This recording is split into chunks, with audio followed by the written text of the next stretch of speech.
ഭരണവിരുദ്ധ വികാരം അവിടെ പ്രതിഫലിച്ചിട്ടില്ല എന്ന ഒരു വശത്ത് പറയുന്നു. ഞങ്ങളുടെ വോട്ടുകൾ അവിടെ തന്നെ നിൽക്കുന്നു എന്ന് പറയുന്നു. ഈ ഞങ്ങളുടെ വോട്ടുകൾ കൊണ്ട് വിജയിക്കാൻ കഴിയില്ല എന്നൊരു യാഥാർത്ഥ്യം കൂടി ഉണ്ടല്ലോ. എല്ലാ കാലത്തും പൊതുസമൂഹത്തിന്റെ ഭാഗമായ നിഷ്പക്ഷമായ 5-6 വോട്ടുകളാണ് ജയപരാജയങ്ങൾ നിർണ്ണയിക്കുക.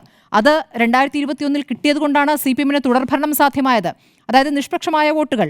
അങ്ങനെയുള്ള നിഷ്പക്ഷമായ വോട്ടുകൾ എന്തുകൊണ്ട് സ്വരാജിന് കിട്ടിയിട്ടില്ല?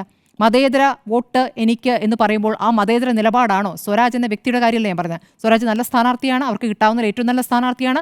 19 വർഷത്തിന് ശേഷം പാർട്ടി ചിഹ്നത്തിൽ പാർട്ടി സ്ഥാനാർത്ഥിയെ മത്സരിപ്പിക്കുമ്പോൾ ഇത് രാഷ്ട്രീയ മത്സരം എന്ന് പറയുമ്പോൾ എവിടെയാണ് CPM-ന് പിഴച്ചിരിക്കുന്നത്? ഈ തെരഞ്ഞെടുപ്പിൽ ഉടനീളം ഇവിടെ പ്രോഗ്രസ് കാർഡിനൊപ്പം തന്നെ തിരികെ കയറ്റി തുടക്കത്തിൽ തന്നെ പറയുന്നത് ജമാഅത്തെ വോട്ട് എന്ന രൂപത്തിലാണ്. ഏത് ഘട്ടത്തിലാണ് CPM ഇത് പറഞ്ഞുകൊണ്ടിരിക്കുന്നത്? CPM RSS ബന്ധം അല്ലെങ്കിൽ മുഖ്യമന്ത്രി RSS ബന്ധം, പോലീസ് RSS ബന്ധം എന്ന് പറഞ്ഞുകൊണ്ട് അവിടുത്തെ സിറ്റിംഗ് MLA രാജിവെച്ച് ഇറങ്ങിയ തെരഞ്ഞെടുപ്പാണ്. അപ്പോൾ ആ വിഷയം അവിടെ ശക്തമായി നിലനിൽക്കുന്നുണ്ട്.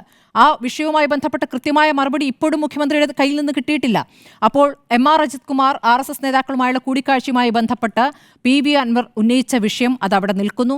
അതവിടെ നിൽക്കെ തന്നെ, അതിൽ മറുപടി പറയാതെ ഇരിക്കെ തന്നെ അവിടെ വെള്ളാപ്പള്ളി നടേശൻ വന്നിട്ട് അവിടെ ഭൂരിപക്ഷ വിഭാഗത്തിന് ശ്വാസം മുട്ടുന്നു എന്ന് പറയുമ്പോൾ അതിൽ മറുപടി പറയാതിരിക്കെ തന്നെ ഇപ്പുറത്ത് എന്താണ് പറയുന്നത്? ഇവിടെ ന്യൂനപക്ഷ വർഗീയത നടമാടുകയാണെന്ന്.